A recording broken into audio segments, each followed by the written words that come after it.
Good Morning Revival is the fourth studio album by American rock band Good Charlotte.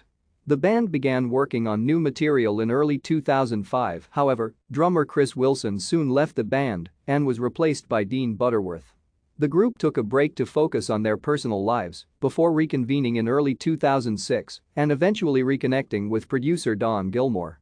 He was dismissive of the new material that the band showed him, and on his recommendation Benji and Joel Madden left Los Angeles, California and settled in Vancouver, Canada.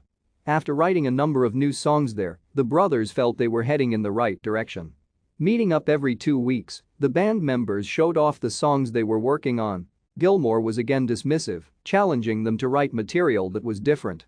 Another batch of songs was written before recording began in July 2006 and concluded in September. Featuring heavy use of keyboards, played by guitarist Billy Martin, most of the material is credited to the Madden brothers and Gilmore. Thank you for watching. Like and subscribe if you would like to view more of our videos. Have a nice day.